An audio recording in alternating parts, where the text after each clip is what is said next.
Cette vidéo est un résumé de la partie sur l'écoute active du livre 59 secondes pour prendre les bonnes décisions.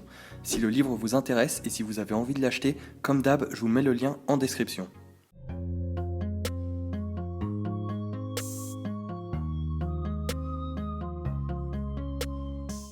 Certains spécialistes prétendent que toute relation conjugale heureuse repose sur une forme d'interaction dite écoute active.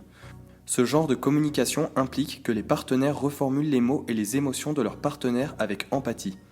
Mettons qu'une dispute éclate et que vous êtes tous les deux très en colère, il ne faut pas remettre la faute sur l'autre, mais essayer de voir et de comprendre son point de vue sur la situation. Il faudra donc essayer de reformuler les plaintes et s'efforcer de comprendre les motifs de sa colère. Cette technique populaire a connu un immense succès. Mais l'écoute active est-elle vraiment essentielle à l'épanouissement de couple, ou n'est-ce pas là tout simplement un mythe ?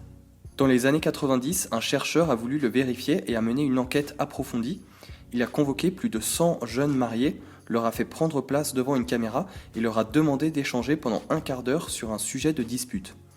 Ensuite, ils ont décortiqué les enregistrements et analysé chaque réplique. Pour évaluer l'efficacité de l'écoute active, ils se sont penchés sur le nombre de reformulations, de paraphrases exprimant la compréhension ou l'empathie. 6 ans après, les psychologues ont repris contact avec les couples pour voir s'ils étaient encore ensemble ou non et s'ils étaient heureux ou malheureux.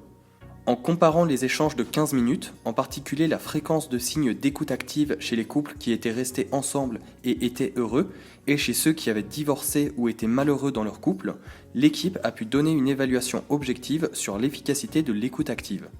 Résultat, les signes d'écoute active ne permettaient nullement de prédire si un couple serait heureux. Ils ont observé que l'écoute active n'avait pas le moindre impact sur le bonheur conjugal. Pour avoir une confirmation, ils se sont référés à une étude antérieure sur des couples suivis pendant 13 ans.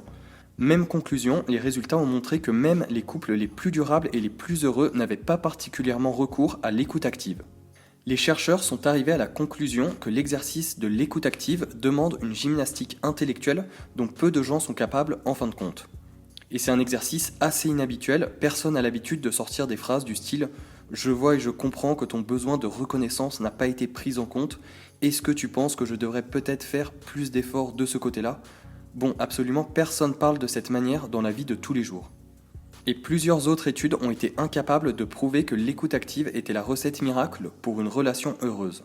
Si la solution ne passe pas par l'écoute active, alors que faut-il faire ? Une étude suggère que les couples unis et heureux ont tendance à suivre un schéma très particulier pour régler des conflits et ainsi trouver des solutions.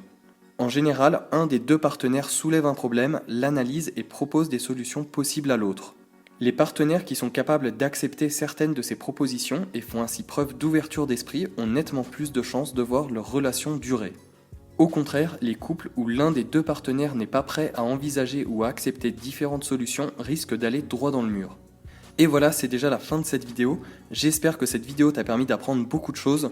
Si c'est le cas, tu peux t'abonner et activer la cloche, comme ça tu vas pas rater les prochaines vidéos qui sortiront. Tu peux mettre un pouce bleu, en parler autour de toi ou partager la vidéo. On se voit très vite dans une prochaine vidéo et moi je vous dis ciao. On nage tous dans la même merde, les bavures s'enchaînent à la minute. Tu peux te faire descendre par un minus ou par un virus et boum c'est terminus mec.